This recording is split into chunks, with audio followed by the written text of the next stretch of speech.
Okay. Hi, everybody. Thank you so much for coming today, and welcome to Cleantech Elect, what the 2012 election will mean for the future of clean energy. Very excited to have you all here. This is actually our 10th event for Clean Energy Connections, which is a program of Solar One and NYC ACRE at NYU Poly, whose mission is to stimulate New York City's clean tech community. We're incredibly excited about tonight's event, but as always, this is not a lecture. This is an interactive online in-person discussion. So please tweet your questions to the moderator at CleanECNYC, #CleanNRGX. If you're in the studio space, you can also give us note cards, and we should be able to send them right along to the moderator. So before I hand it off to Micah, I just wanted to give a shout out to a very cool event that's happening this weekend, which is the Clean Web Hackathon. So from Friday to Sunday, teams will take natural resource and energy data, so data from the city and from the parks, and they will create software and apps around it with the goal of using technology as a means to solve our resource constraint issues. Micah and I are two of the organizers, and if you are interested in this kind of thing, please join us. The website to take part is nyc.cleanweb.co. And we would love to have you there. And we actually just found out that Bill Weil, who is the head of sustainability at Facebook, and Mark Grundy from the Carbon War Room will be joining us this weekend. They'll both be judges. So I think it's going to be a really great event. I think we have 200 people signed up. Yeah, it's going to be a lot of people. All right, take it away, Micah. Awesome. Thanks, Sarah. Just by a show of hands, how many people have been to a Clean Energy Connections event before? Excellent. So it's nice to see some new faces here. We try to do this every couple of months, and our next event is going to be October 30th, so save the date. That event is on collaborative consumption, so if anyone has used Airbnb or Zipcar or things like Loose Cubes, you can see the potential for resource optimization and resource efficiency with all the stuff that we have here in the States. But we did this event because we're, as a country, facing these massive energy issues, and yet no one's really talking a lot about them. So when you have things like natural gas fracking or the tax credit issue that you have with wind energy, or policy implications like you have with Local Law 84 here in the city, which drive energy efficiency, those at the micro scale create jobs and drive wealth creation and help to establish new products and services for export. But at a national scale, what they really do is they impact things like security, employment, transportation, health, and the prosperity of the country as a whole. And yet, again, I think when the debates happen in the next couple of weeks, there might be, a one-off question on climate or on energy. And we wanted, with this audience, to really take a deeper dive. That being said, this is a very objective stance that we take. And just because you're objective doesn't mean that you can't look at the facts.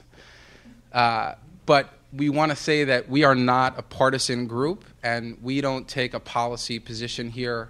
But because policy plays such an impactful role in the future of clean energy and really the clean economy here, we wanted to explore that with some people who live and breathe this stuff on a day in and day out basis. So I want to thank and publicly acknowledge the support of NYSERDA and Con Edison and Loeb and Loeb and YPE and Greentech Media and WNYC and who else am I forgetting? The rest of the people up here, particularly Climate Week NYC, for helping us to put this event on and to shine a light on what we think is a really important issue. I also would love to point out Nancy Anderson from the Salon Foundation. If anyone is interested in microgrids or combined heat and power systems here in New York City, tomorrow morning there's a great event at NYIT in Midtown. And Nancy can tell you more about that and put you on the comp list. So Nancy is right back there. And before I introduce Michelle, I just wanted to reflect on two really interesting quotes that I found when we were putting this thing together. So there was a candidate for president, and I won't tell you which one, who said in 2003, it's almost 10 years ago, he said, "I concur that climate change is beginning to affect our natural resources, and that now is the time to take action toward climate protection." And that came from Mitt Romney in 2003. And then in 2007, so 5 years ago, President Obama said, "We cannot afford more of the same timid politics when the future of our planet is at stake. Global warming is not a someday problem, it is now." And that was 5 years ago. So where are we today, and where are we going? And that's why I'm really, really excited to kick this off, to introduce Michelle Walker, who is the president of the World Policy Institute, which is a think tank focused on emerging global challenges, thinkers, and solutions. Michelle is a published author and has been honored as a 2009 Young Global Leader of the World Economic Forum and a 2007 Guggenheim Fellow, among other honors. So please join me in welcoming Michelle and the panel. Thanks.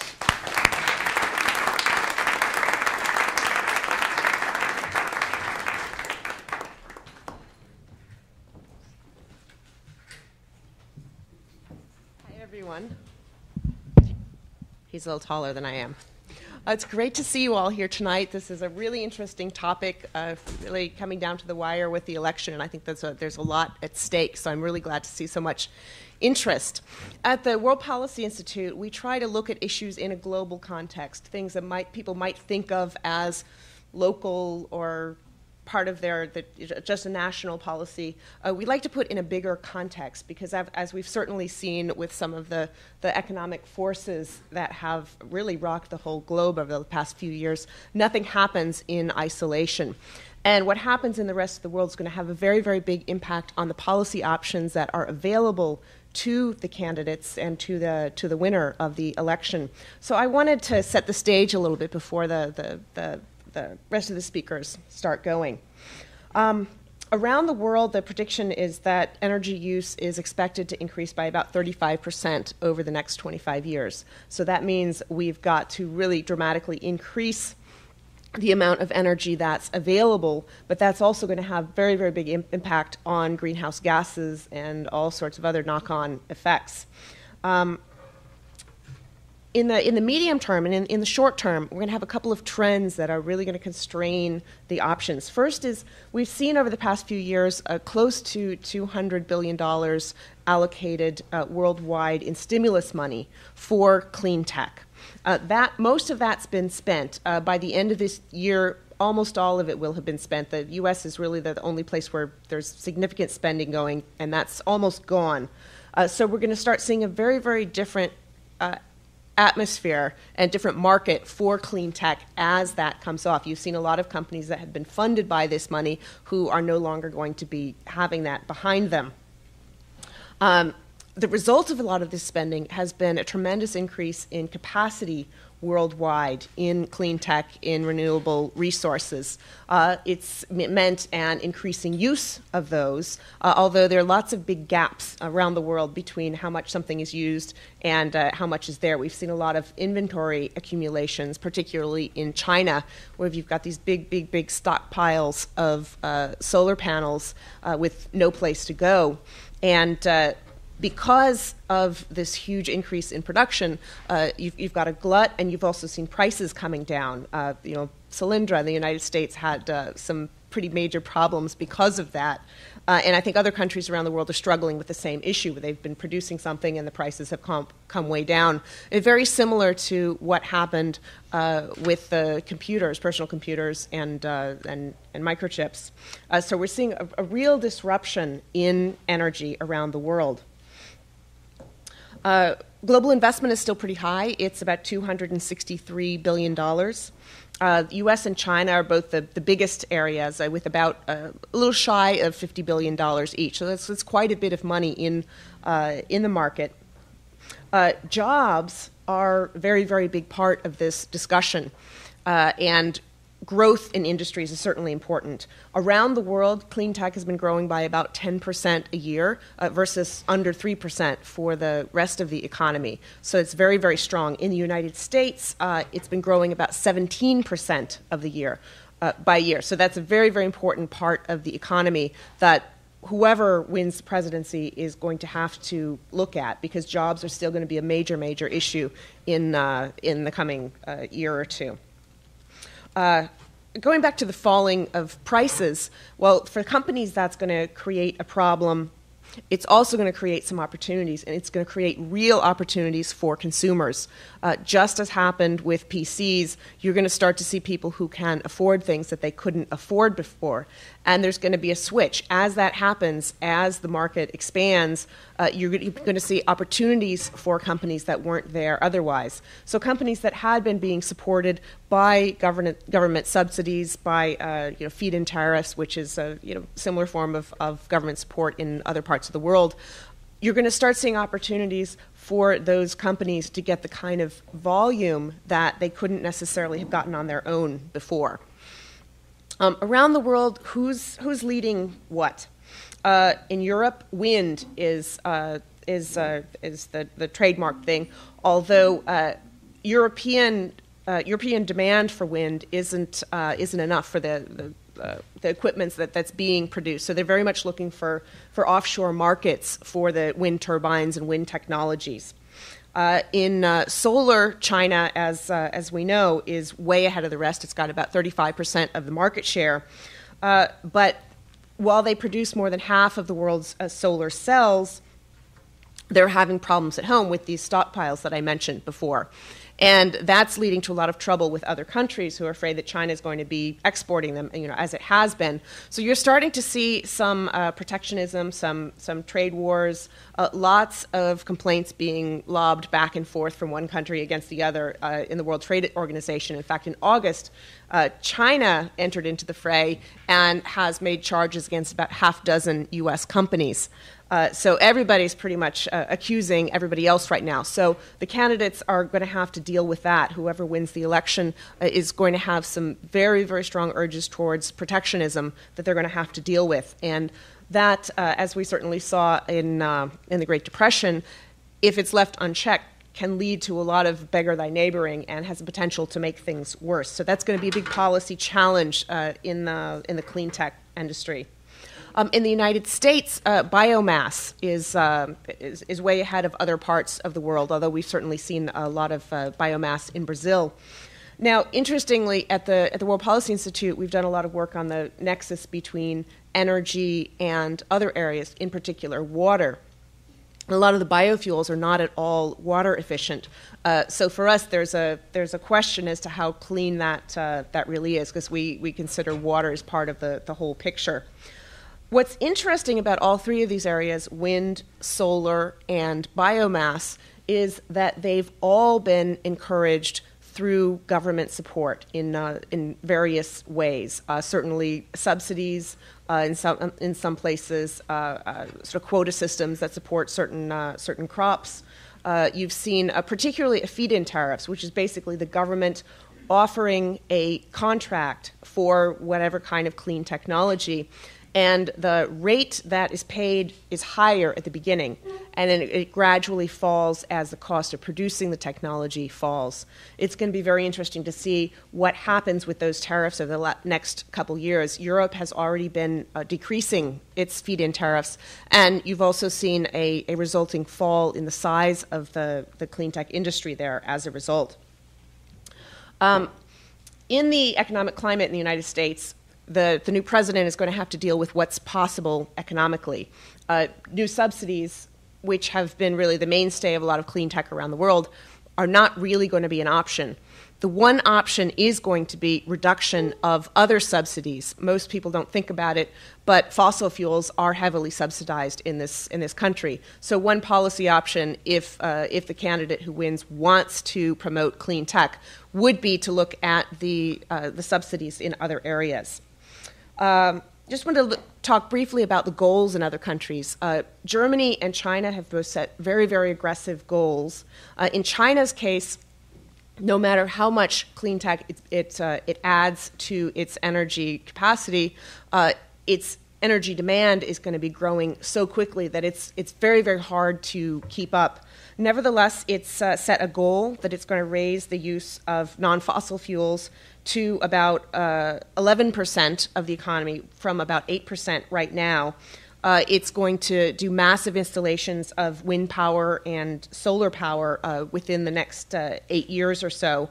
And it's also aiming to reduce its carbon emissions per unit of GDP by 17% by 2015 and by 40% by 2020. So it's very, very aggressive. It's been putting in place a lot of subsidies and a lot of incentives for companies to produce clean tech. In Germany, interestingly, you already get more power from renewable sources combined than from any other single source, nuclear, coal, or natural gas. And the Federal Environment Agency has set a goal of 100% renewable energy by 2050, which is very, very aggressive. In Germany in particular, where this a lot of investment has happened, they've got over 340,000 people working in the renewable energy sector. It's about 9 billion euro a year business. So it's gotten a lot of attention, and there are very aggressive goals to move forward. In the United States, we haven't agreed on a goal that is likely to happen. I'd like to see that conversation renewed. So there are lots of challenges, a wildly shifting global landscape. We don't know what other economic winds are going to be blowing, but there will be a lot of questions that the new president will face. And I'm very much looking forward to the debate among our panelists over what's in store. So with that, I'd like to introduce to you our moderator, Shayle Kann, who's the Vice President for Research at Greentech Media. So he will come out and introduce the panelists, and you'll be in very, very good hands. So thank you for being interested in this topic.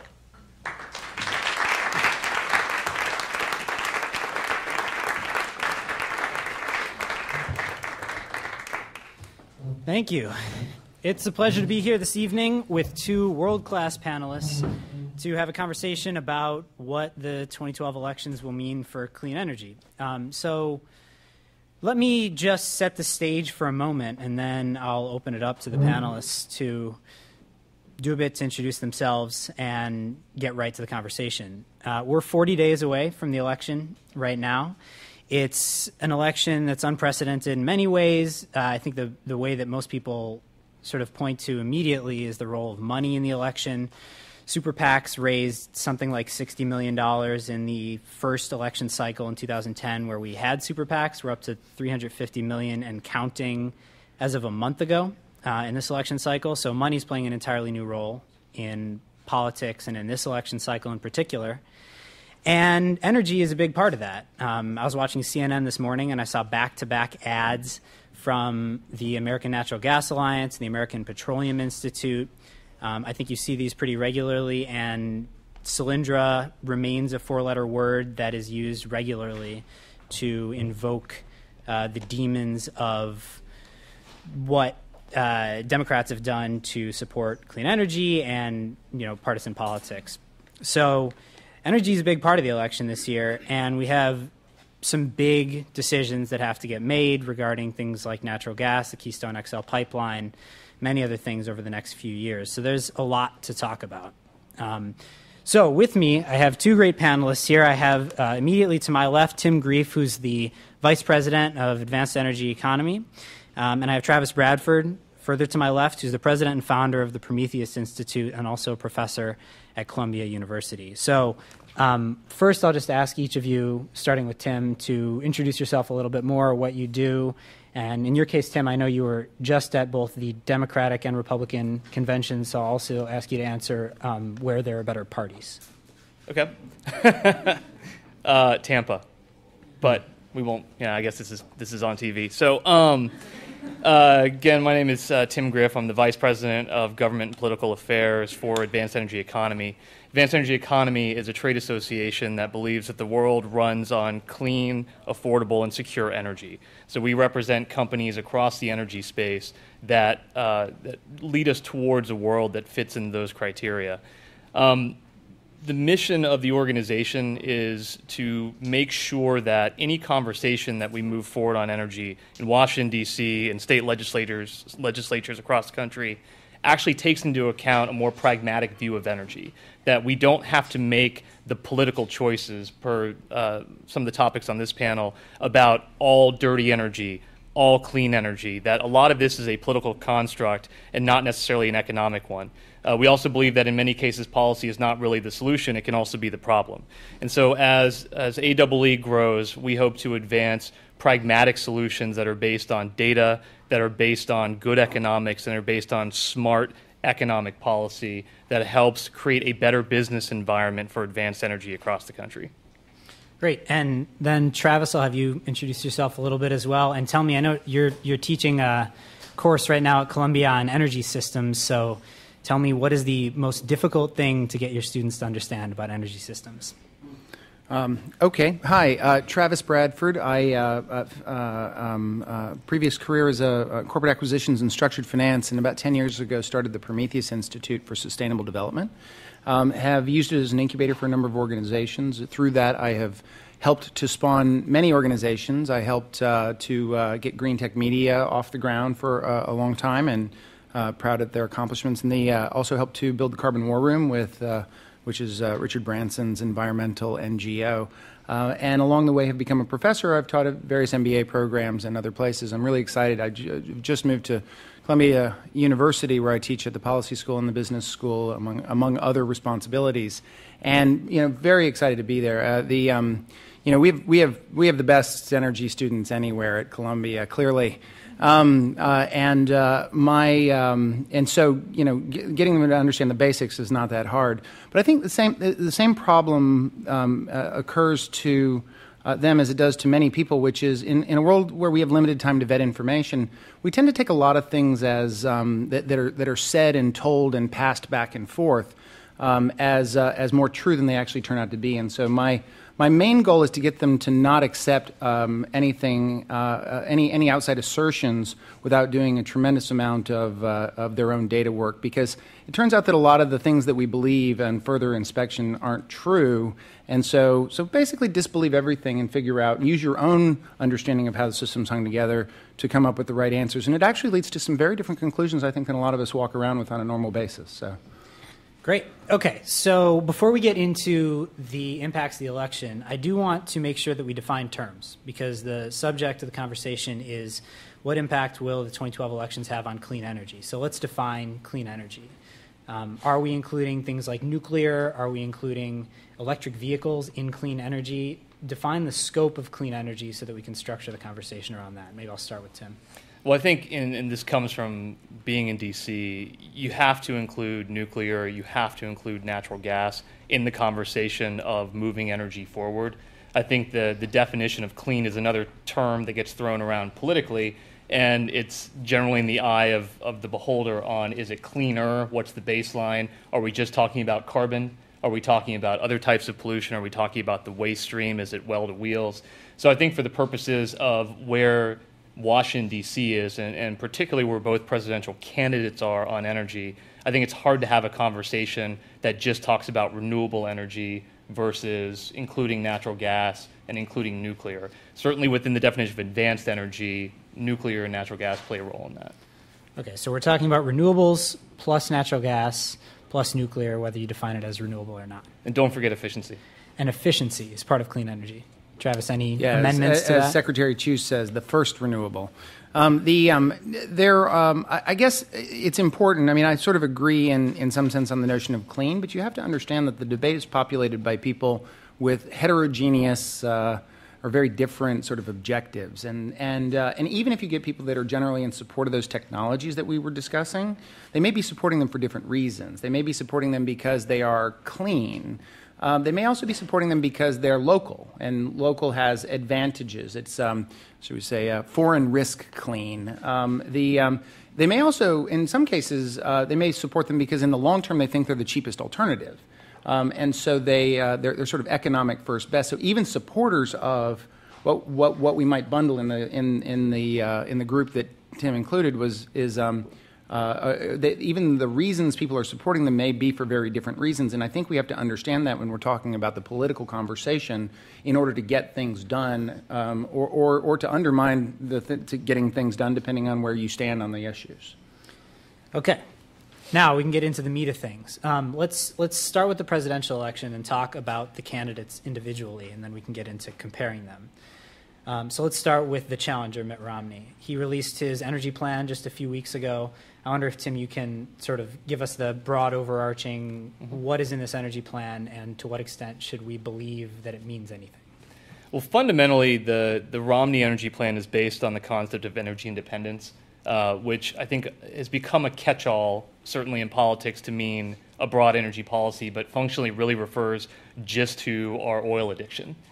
Because energy independence, it rarely really includes electricity. And Romney's energy plan actually does follow that pathway where the predominant pieces of it talk about exploration for more domestic oil. And when he talks about energy independence in his plan, he makes it very clear that he's talking about North American independence. So it's sort of a continental independence as opposed to the United States alone. And the majority of the tenets are basically increasing our own domestic supplies of oil, switching to more use of natural gas, and really harnessing the shale formations that have been found. It's deregulating.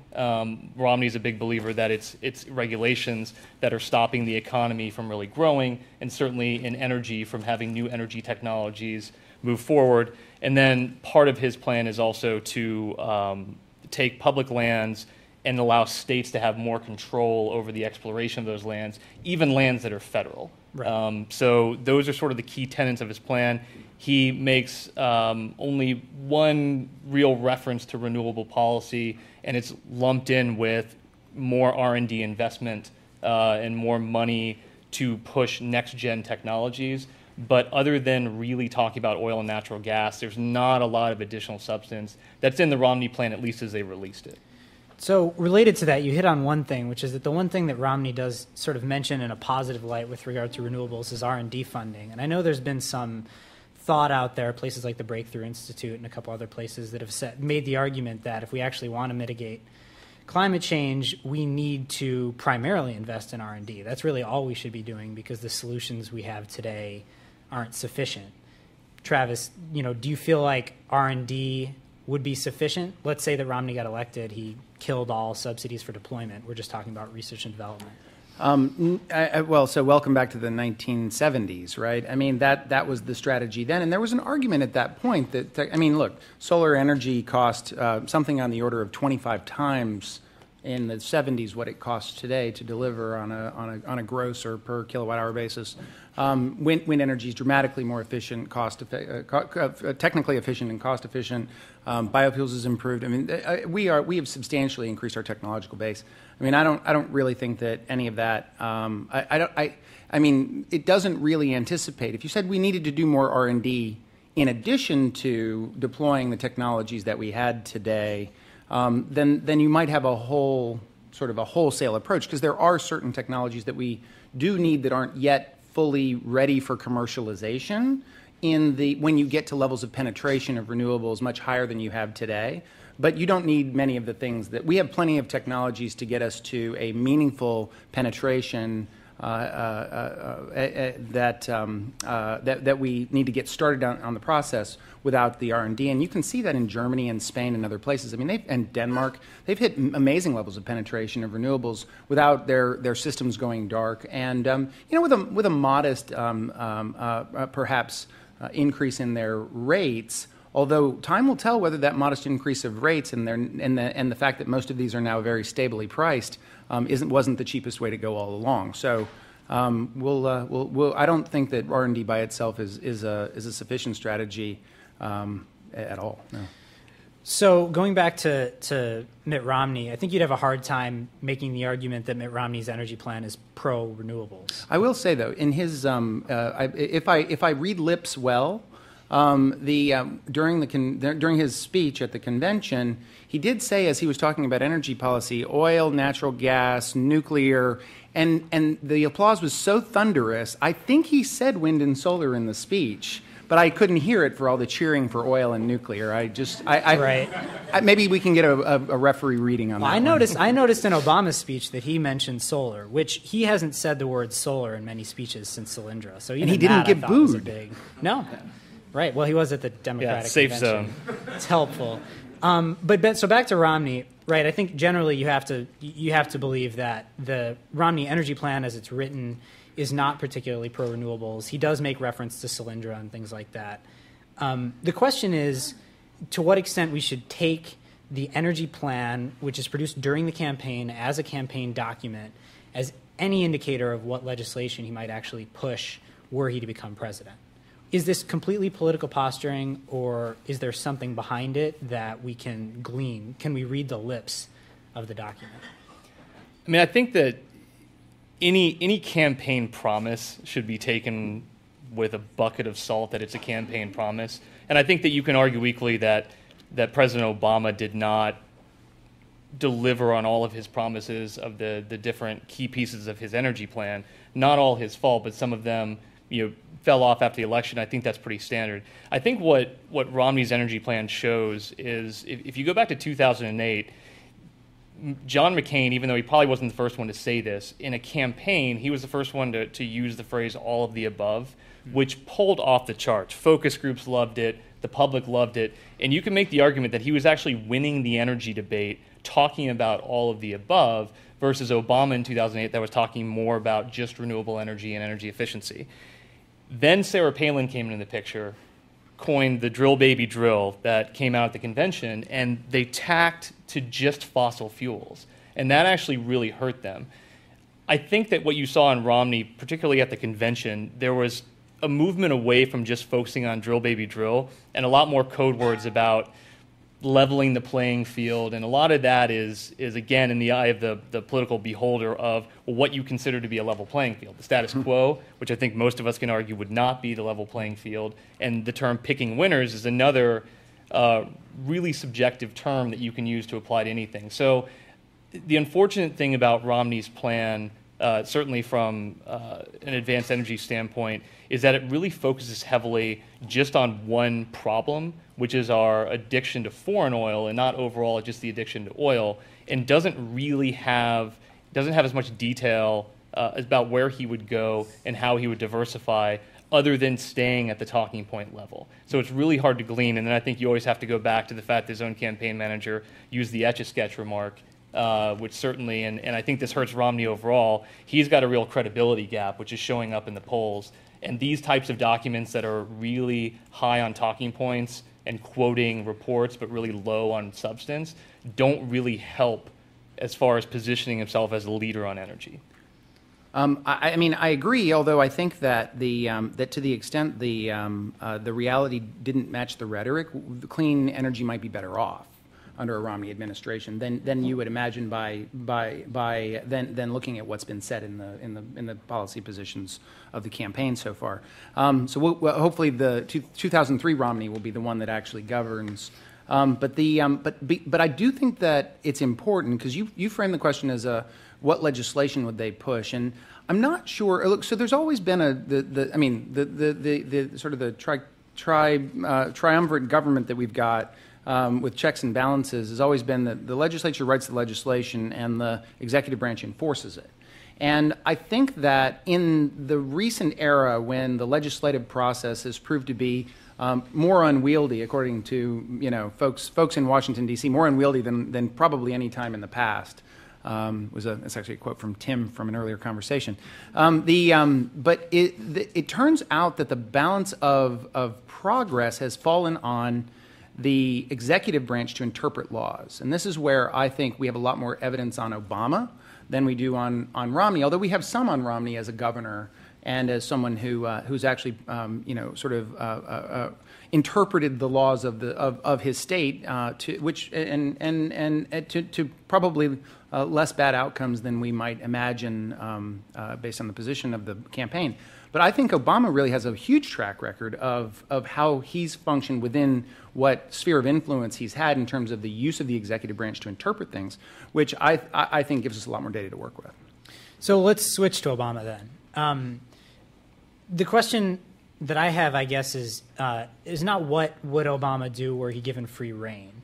It's more where on his priority list does energy rank and where does clean energy rank now? Let's say he gets reelected, and let's say even that the Democrats retain the Senate, and so there's some possibility of getting something done, assuming you can get the House to do anything. Will clean energy be on the table, and in what form? Or will it just remain status quo, and that's the best we can hope for? It's really tough to say. It's a crowded field. There are certainly a number of folks that hoped in the first Obama term that energy would be the priority issue, and healthcare stepped up to the plate pretty quickly after the stimulus, after the economic stuff. In the second term, I think that there's even odds right now that energy, immigration, education, and certainly tax reform with the impending fiscal cliff that we're facing and where Congress is with a number of the tax policies, those all have the ability to crowd out energy if they're given higher priority. And this is, it's a constituency-based town in D.C., so it's going to be interesting to see where, if President Obama gets a second term, where he chooses to go. He certainly has, it's always easier sometimes to run. Folks always talk about a record necessarily being a bad thing because you have to run on your record.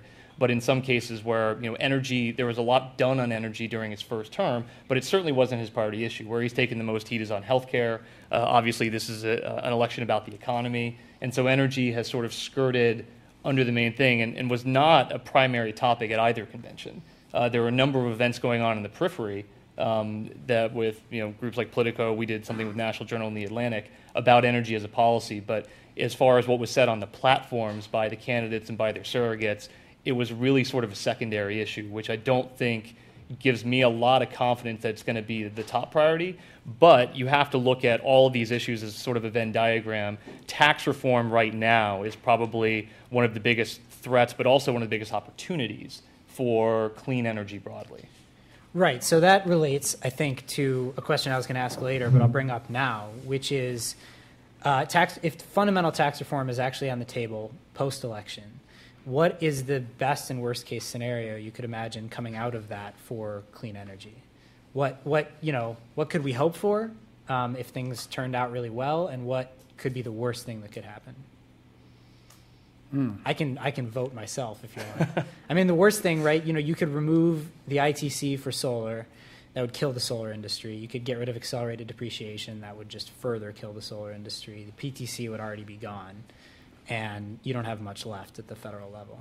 Well, I think you can think about this in a couple ways, and this is where, to Travis's point, there are scenarios in which you may imagine if Romney were elected, if he decided that appealing to the base, and certainly him choosing Paul Ryan is a signal that budget is going to be a big part of his administration if he were to win, that removing subsidies, including subsidies for fossil fuels, may be a pathway they go down. And you can make an argument that clearing the space and removing some of the permanent subsidies that fossil fuels get and putting them sort of on a level playing field, quote unquote, with renewables in the sense that nobody has anything could be one direction. I think another way to think about it, and certainly the way that we're thinking about it, is tax reform creates an opportunity to take a very unbalanced tax system that has been constructed over years where, when it was originally designed, we really only had two sources of energy.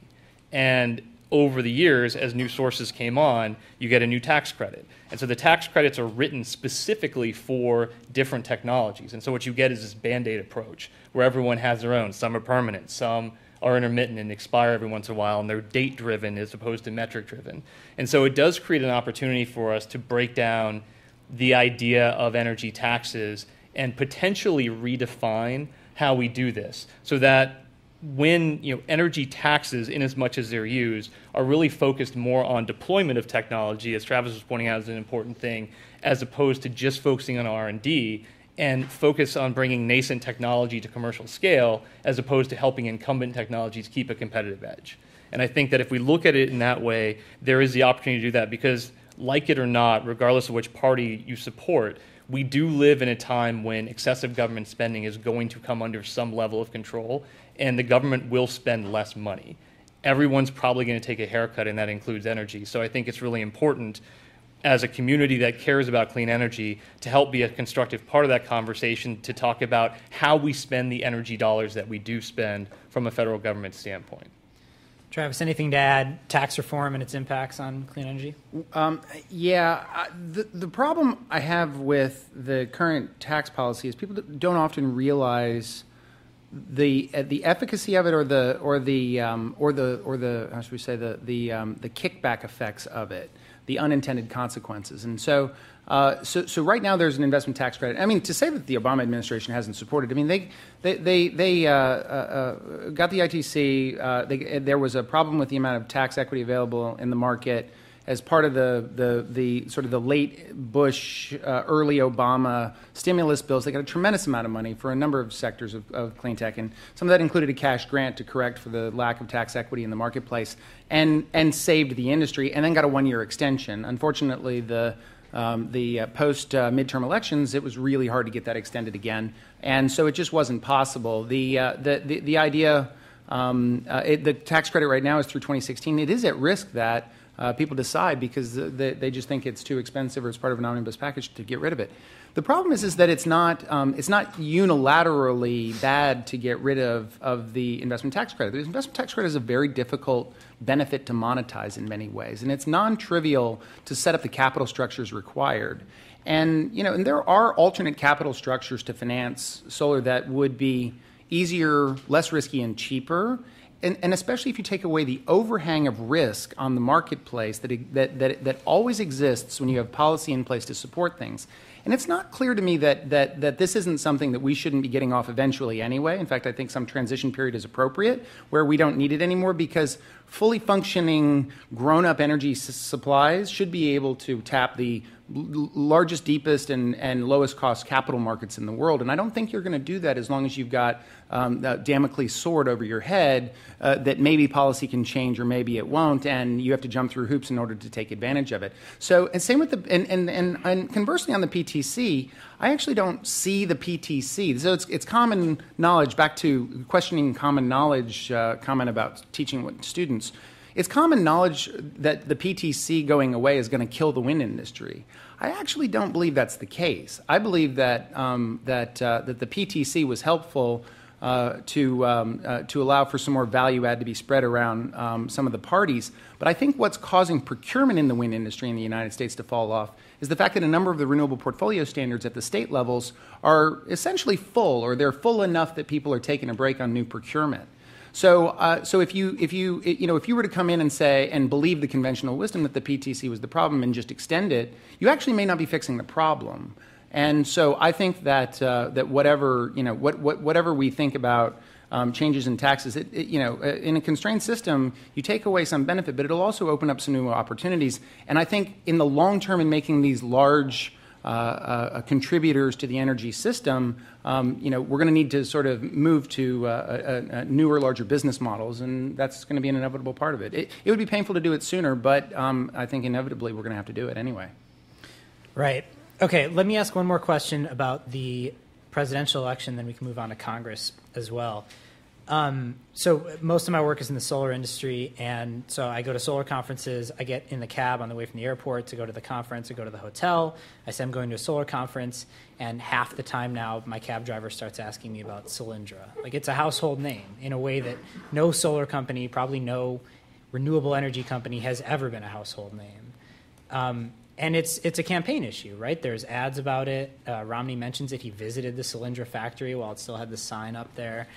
It's a big topic of conversation. The question is, will it remain a topic of conversation? Will it remain influential in legislation after the election? Or is this something that the Republicans are trying to use just to win the election and then they'll let it go? Will we see any actual impact from Solyndra post-election? I think it's hard to say that you wouldn't see any, but I think it's very diminished, and I actually personally think that it largely goes away.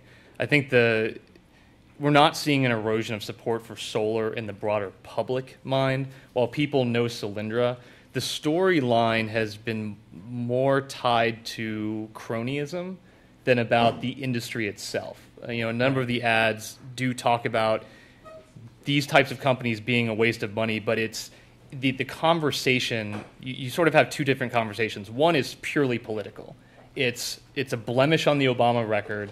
It's something that's a fairly easy talking point, and so you have those, such as the ones that the members of Congress that push the No More Solyndras Act, that just don't like the loan guarantee program, don't think the government should really be funding or investing in technologies, period, and you're never going to convince them otherwise. Solyndra or not, they think it's a bad idea. They're going to use Solyndra as their calling card, but ultimately they're never going to support it.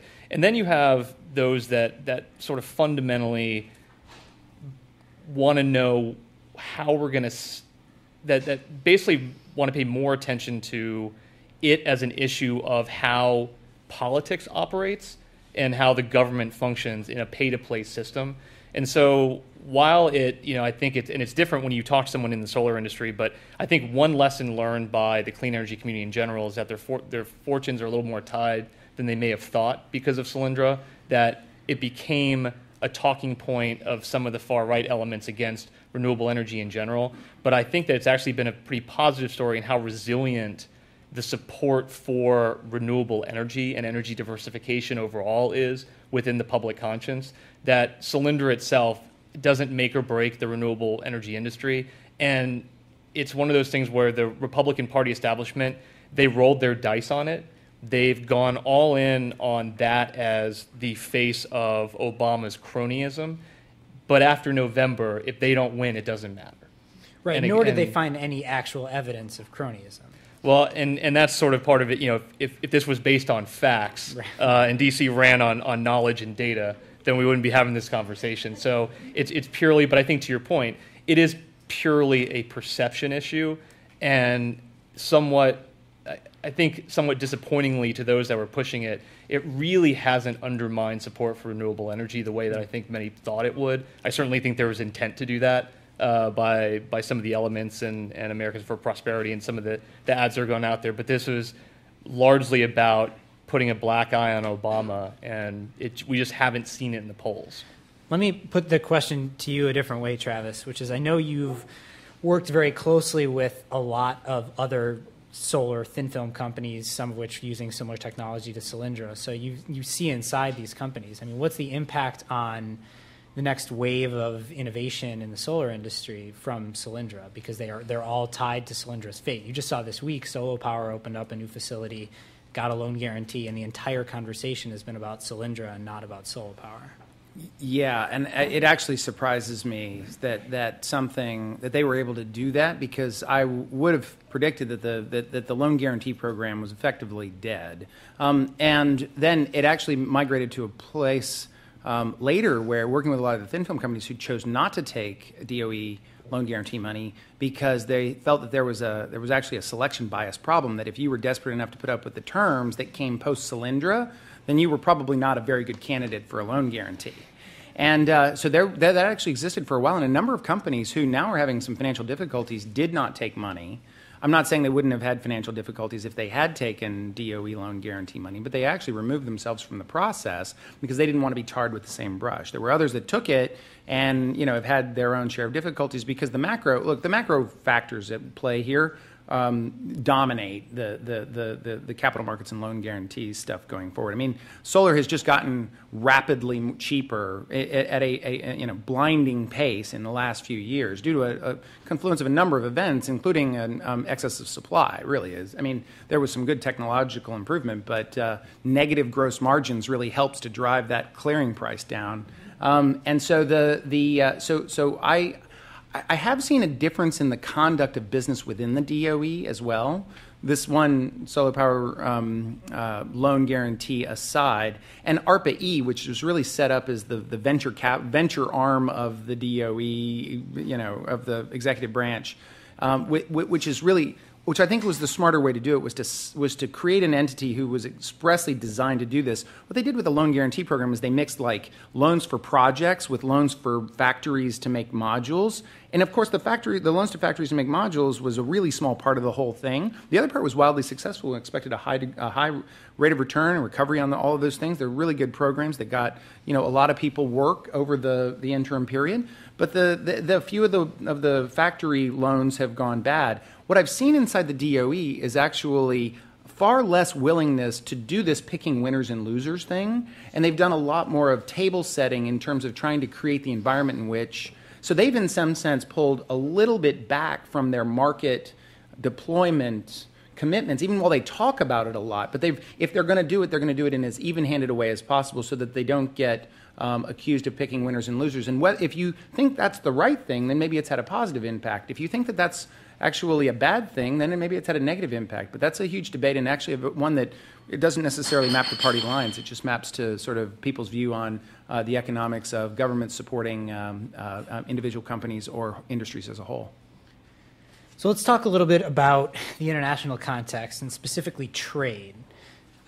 We've got sort of a brewing trade battle going on primarily in the solar industry, but relevant to the wind industry as well, between the U.S. and China, and then between China and a bunch of other countries, between India and a bunch of other countries.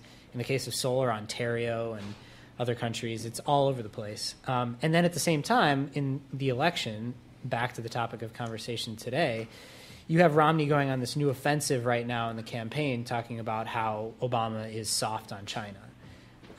To what extent do you think that this election is going to make a difference in terms of sort of trade relations, particularly between the U.S. and China, and what impact will that have on clean energy?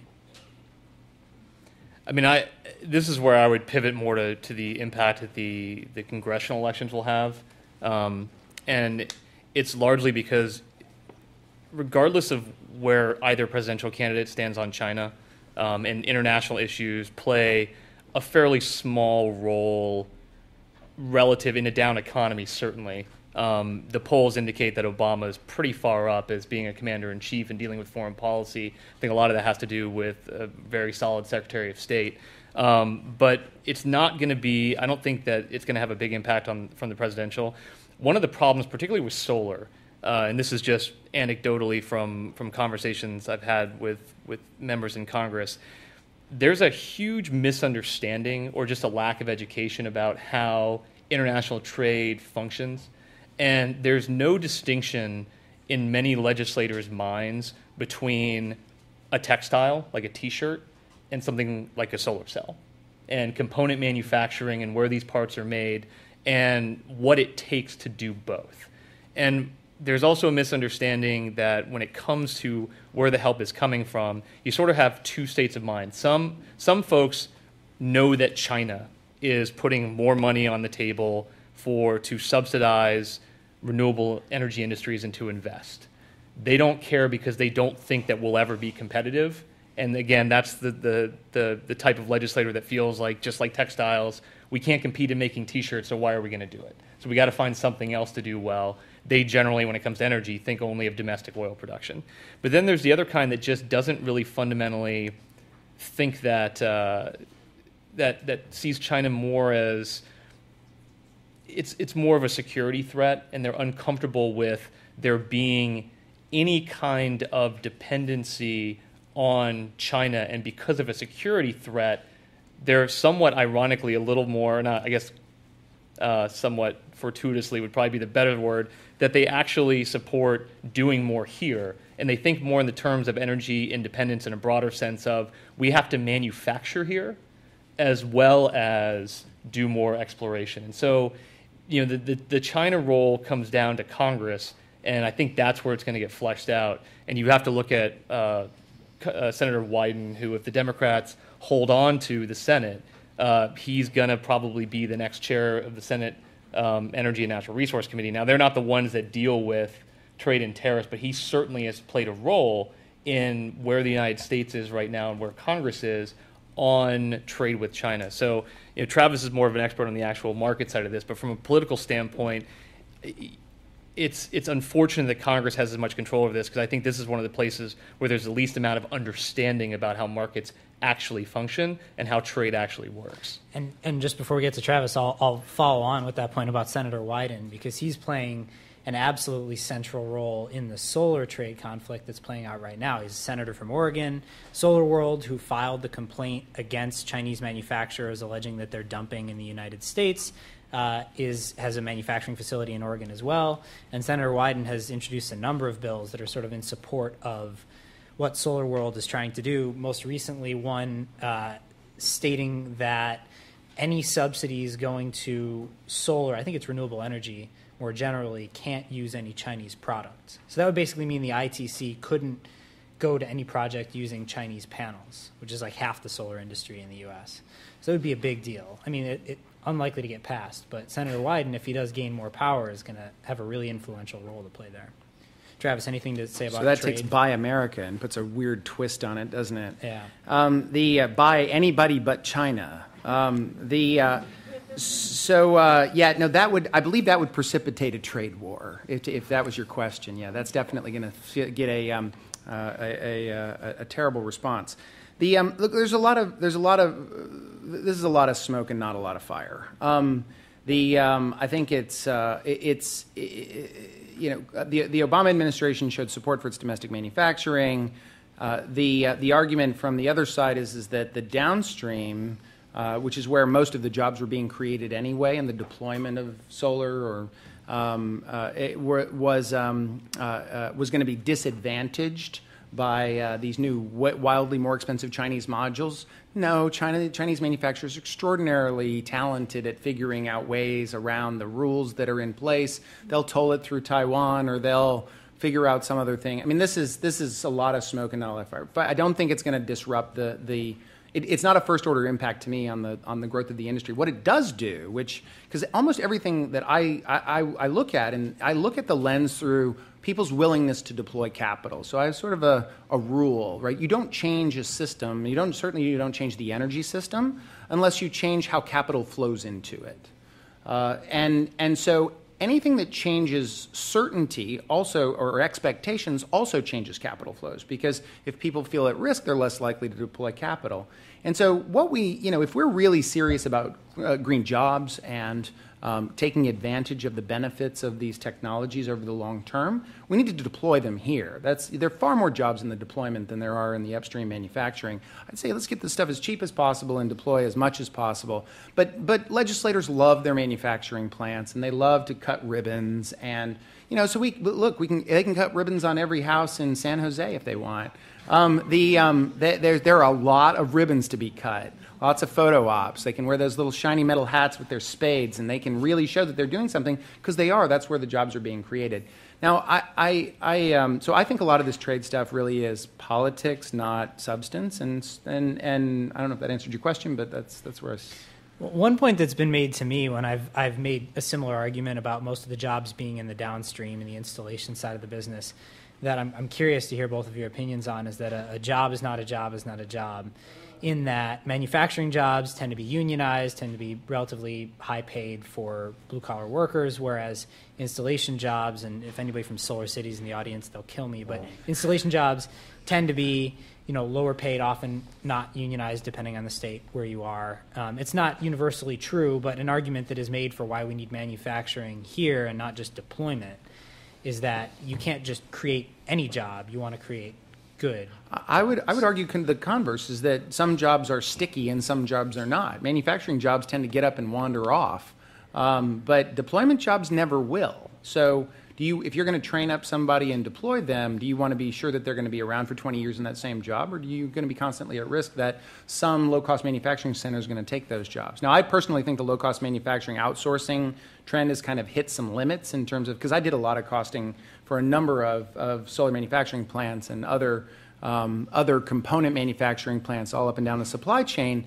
And if you really look at the long-term forecast, and you've been hearing a lot more about this, I think they just recently in the paper were talking about a lot of auto manufacturers that were re-domesticating their manufacturing, or moving manufacturing to the U.S. and then shipping the cars to Korea for final consumption. I actually think that this trend toward a trend toward outsourcing has hit an economic limit to some sense when you start thinking about the long-term projections of labor costs and fuel and input costs and currency exchange rates and the productivity of the labor force. And if you start mapping this out, it's actually, we're kind of at a limit as to whether you want to build low-cost products in faraway places and ship them back to the United States.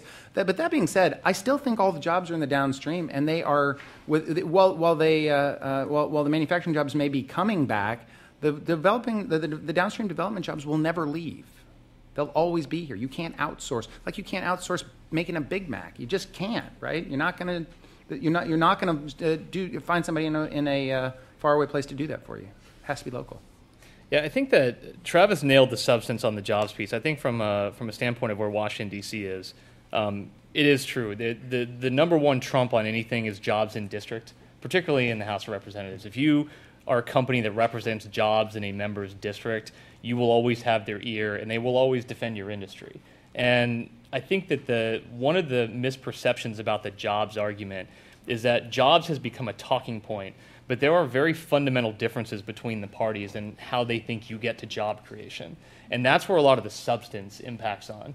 There are some folks in the Republican Party that it doesn't matter how you slice it, they don't think that the government has a role in helping to create jobs via subsidy, via tax break, et cetera. And on the flip side, you have folks in the Democratic Party that think that the government plays a very active role in creating jobs.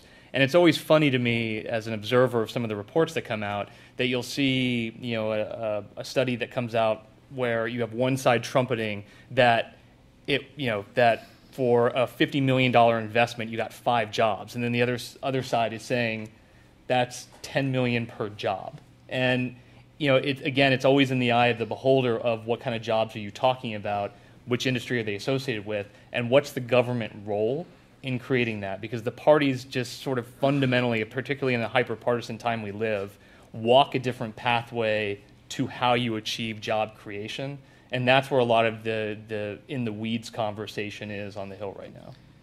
All right, so we have some relatively specific questions from the audience, so I'll go one for Travis and then one for Tim. 42. Done. All right, Tim. Travis. 42 doesn't work with this one. So what are the chances of the master limited partnership structure being broadened to include wind and solar? Start with explaining master limited partnerships for anybody who doesn't know. In 30 minutes or less? Yeah. Okay. So this is an investment vehicle that allows a bunch of people to pool their capital in a partnership that is predominantly used in the oil and gas business, some transmission stuff for the electric sector, where you can get some returns without having to take on a lot of ownership and risk. And it also, there's some question as to how you would deal with the investment tax credit or the production tax credit benefits to the extent they exist. And in that, it's a debt vehicle primarily, right? It's not an equity vehicle. It's not, but I mean, you'd still have to have a view on how you deal with the ownership. Yeah. And so right now it is designed and favors the sort of the traditional energy industries, and it just has not been extended to cover. Now, my understanding is that it would take this is sort of one of those ongoing conversations, who's on first, but my understanding is it would require a legislative change, and it actually, from what I understand, is a very heavy lift to rewrite that portion of the tax code. The process by which it would have to go through the legislature, let's just say it would require consent on both sides. And so unless it's part of a large omnibus trade-off, which it could very well be, we'll give you back the ITC, but you give us MLPs, PDQ, I don't see it happening kind of as a standalone legislation. There's somebody, the side that prefers traditional energy and opposes renewables or clean energy will need something in trade for that to get it done. Now, there's other things that you can do where there's other ways that you can actually get solar into other investment vehicles like REITs, which may not require the same heavy lift legislatively or rewriting of the tax code. And so those may have similar benefits for far less political cost. Just to clarify for anyone who doesn't know, REITs are real estate investment trusts. And it would require, I think, a clarification on the part of Treasury, not an Yeah, act of that this Congress. stuff qualifies as real property. Right. Real property being what real property is, not just sort of movable It property. seems pretty real. I've seen them. I stubbed my toe on it. All right. Tim, question for you. What would it take to open up more capital flows into energy efficiency to scale that up? And is there legislation that you could see introduced to do that? There's a lot of energy efficiency legislation and good language, and energy efficiency is one of those unfortunate issues that it makes so much sense it has no champion, and it also has no real natural constituency. It's such a diverse industry, and it touches every part of the economy that it's really hard. If you ask any member of Congress who's the efficiency coalition, they wouldn't be able to point it out. And that's not true for wind, solar, oil, et cetera. You ask any member who's the constituency, they can tell you who to go to. With efficiency, there's so many people. And so it's one of those realities where renewable energy versus fossil fuels gets all the attention because that's where the partisan lines have been drawn. And efficiency just sort of sits there on the sideline waiting to be implemented in any big way. There's a lot of bipartisan legislation. The Shaheen-Portman bill, Shaheen's a Democratic senator from New Hampshire, Portman's a Republican senator from Ohio, is a pretty good bill. But similar to MLPs, nothing really has a chance to move as a standalone mechanism, which is unfortunate for efficiency because it doesn't really have any enemies. But it's going to have to be attached to a bigger package. And so it's less about the vehicle itself that's out there, and it's more about what does it move on. And that's unfortunately sort of where we are in Washington, D.C., is nothing's moving. So even if you have a good idea, even if you have bipartisan support, there's no vehicle to attach it to get it moving. And quite honestly, unfortunately, in the crazy election season, because of the erosion of the pragmatic middle, there's no benefit from a member's point of view, particularly from a campaign standpoint, of being pragmatic. There's no natural constituency in the center that says, yeah, let's do what the data says we should do. There's always, everything is separated and everything is black and white right now. So that's probably the worst news. I hate to depress everyone in the room, but efficiency is one of those things that I'm at a loss for why the federal government hasn't done more to incent efficiency. There's so much good legislation that is introduced every year that goes nowhere because it gets attached to other bills that are more controversial. Couldn't you make the argument, though, that efficiency is such low-hanging fruit? You said it makes so much sense. We actually don't need more incentives. I mean, we need innovation on the financing side and things like that, but the technology's there. The payback is relatively short in most cases. I mean, why do we need anything? Well, and this is where I would actually say that this is a perfect example of one of the places where policy is actually the problem and not necessarily the solution. You have to look at public utility commissions. You have to look at regulations on the local level. In a number of regulated markets, utilities make their profit based on how much energy they actually transmit. And so doing end-use efficiency or demand-side management actually reduces the amount of profit they bring in. So you're asking a company to willingly make less money. And it's just, we can't keep fighting economics on this. So in some cases, we actually need to regulate either differently or deregulate a bit to create a financial incentive. I think negawatt is a term that's generally used, but create a financial value for a kilowatt saved as opposed to just an economy based on kilowatts created. Right. So if I could follow up on a couple of those points. California's done it. They've decoupled the revenue and profits that their utilities can make from the amount of energy that they generate. So there is a model. It works. California uses half the amount of energy per capita that the rest of the United States use. So there are actually perfectly functioning systems where what you've described works. I do think that you bring up a really good point, which is the utilities, and I don't know if it's a policy issue or rate design issues and some of the other things. The utilities are both like the biggest obstacle and the greatest possible avenue for change here.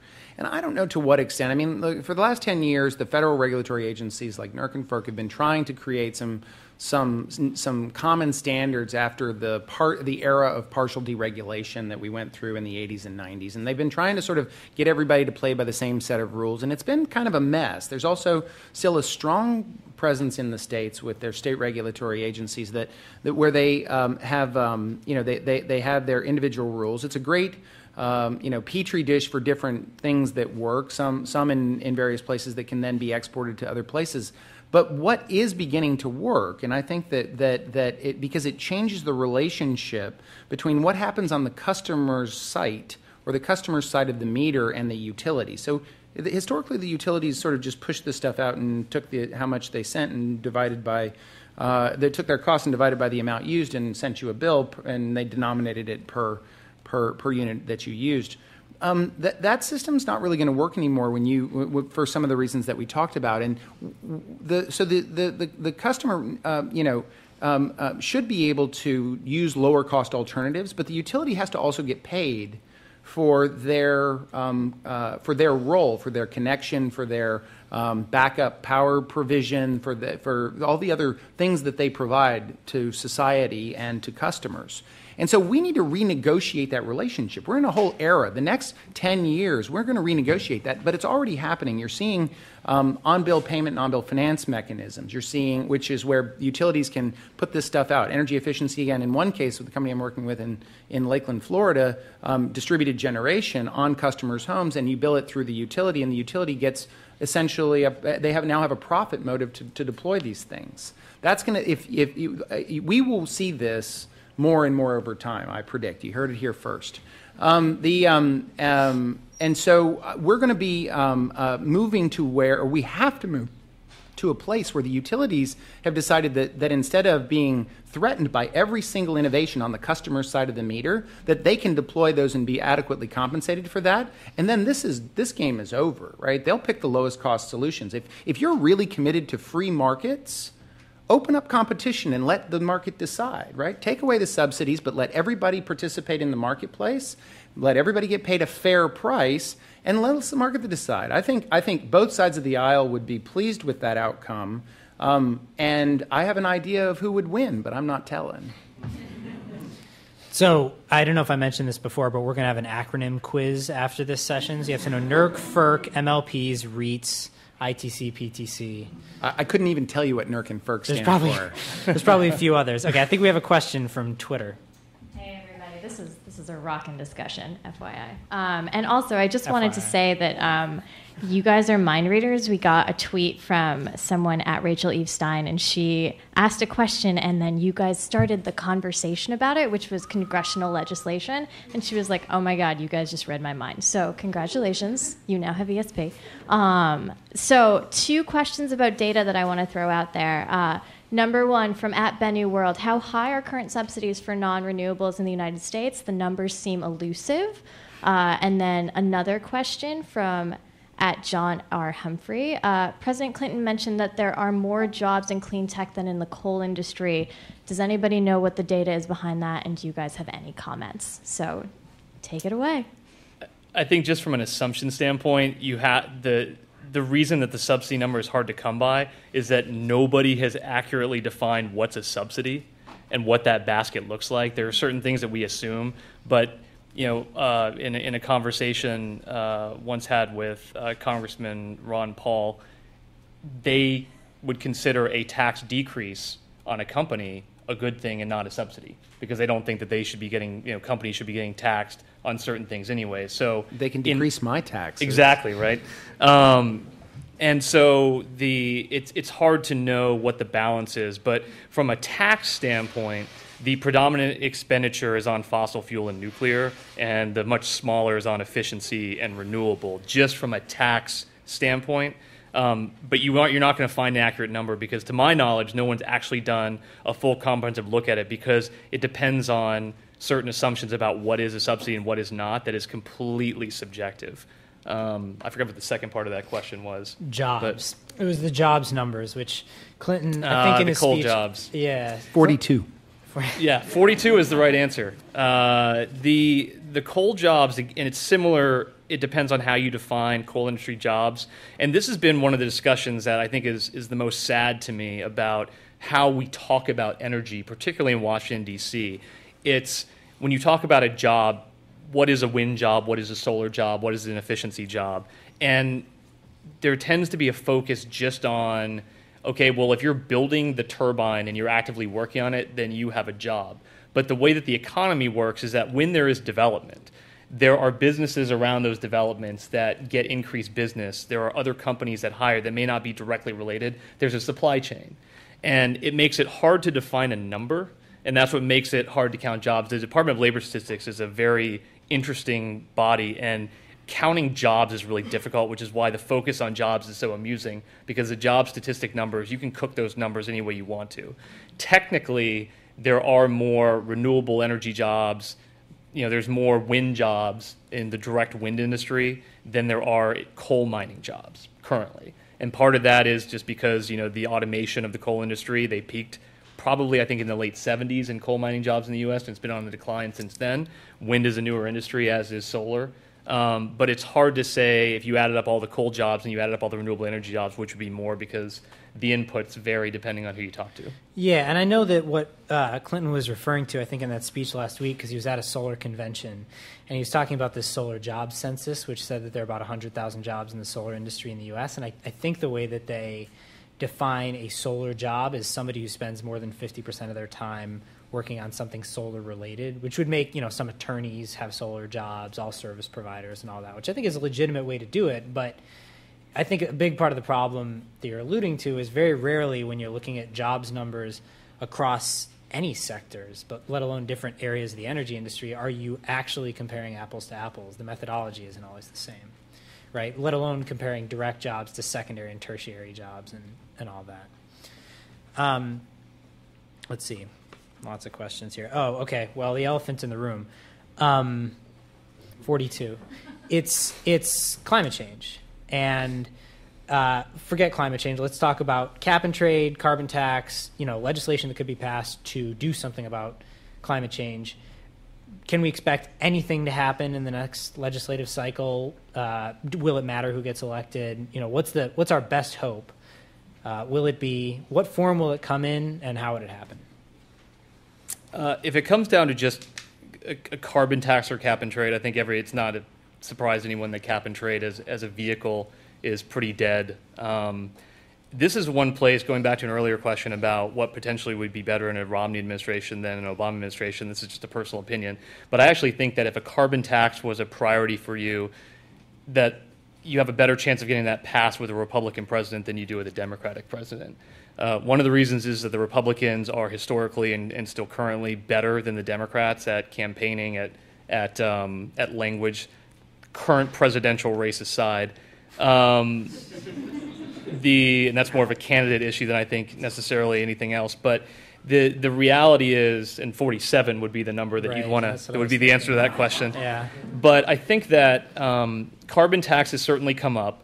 And the reason that it has a chance is because it is, and the Congressional Research Service came out, CRS, that's another acronym to add to the list, came out with an analysis today that showed that by having a starting at $20 a ton carbon tax that increased over in 10 years from now, it would halve the deficit.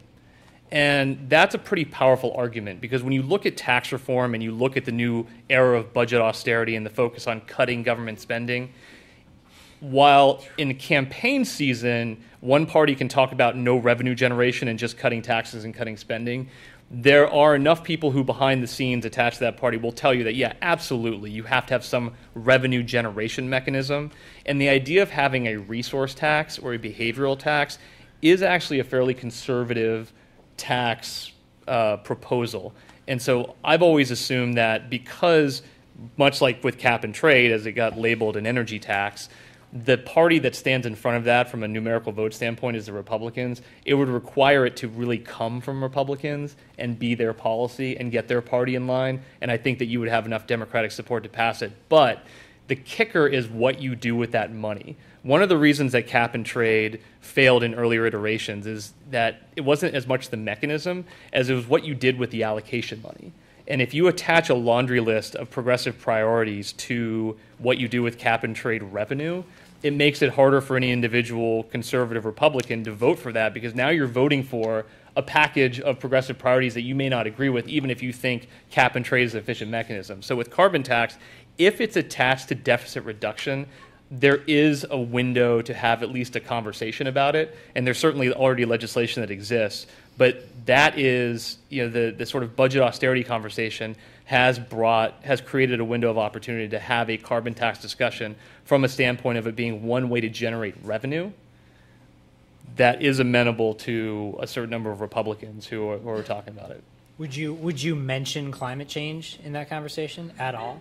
I wouldn't. So I wouldn't just a recommend it. carbon Not if you wanted to tax, pass. Well, again, it's, and this is again my personal editorial here, and there are plenty who would disagree with me, but I think the evidence is on my side that, if this is ultimately about changing behavior, then this largely comes down to economics. And just like we were talking about with efficiency, one of the problems with comprehensive energy reform has been that oftentimes we're asking people we're trying to fight economics, and we're assuming that government can mandate behavioral changes, and in some cases you can absolutely do that.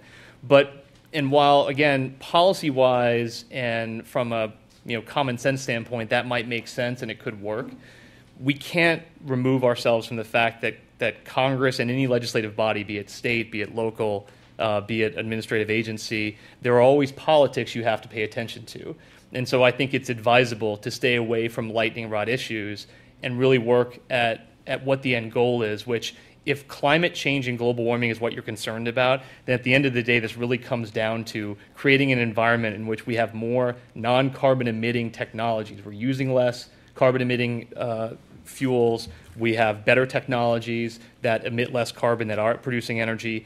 And to get there, at some point, we have to change the economics so that it works in favor and it incents those things, regardless of where people stand on the science. It's not a judgment on the science. It's not a judgment on the debate and the need to talk about the science. But it's a reality of the fact that the end goal is really to deploy these technologies. And that's the number one thing, and one of the key roles that the United States can play in this global problem is creating energies that are secure, affordable, and clean. And if we do that, then we're in a better place. I was just trying to imagine the implications of a $20 per ton of carbon dioxide equivalent tax that didn't go back into the economy as expenditures, but just went to deficit reduction. And thinking about the impact that would have across the income spectrum, that would the distributional effect of that would look a lot like extending the Bush tax cuts, right? I mean, just because of the impacts just from a pure economic standpoint, that would be so regressive as to be punitive on people, at the margins of income. And so that alone is problematic. Although it would have the added advantage of probably throwing us into such a deep recession that we would have a reduction of economic output and therefore carbon. So I mean, remember, if you really want to reduce carbon dioxide, let's just bankrupt the economy. And we can all, we will all be, far less burdens on the carbon content of the planet.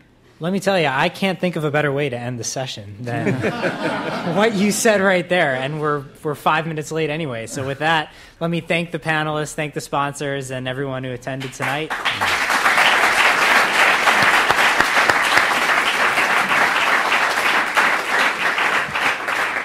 Everyone, thank you so much for coming in. Thank you to Shayle. He was a great moderator.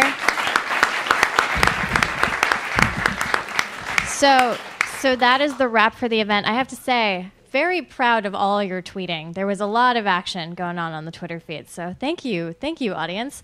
If you didn't get a chance to have your question answered live, please talk to the panelists. They're going to be here for questions. So, stand in line and they should be able to answer it for you. There's going to be beer and wine in the back, and enjoy the networking. All right. Thanks so much, everybody.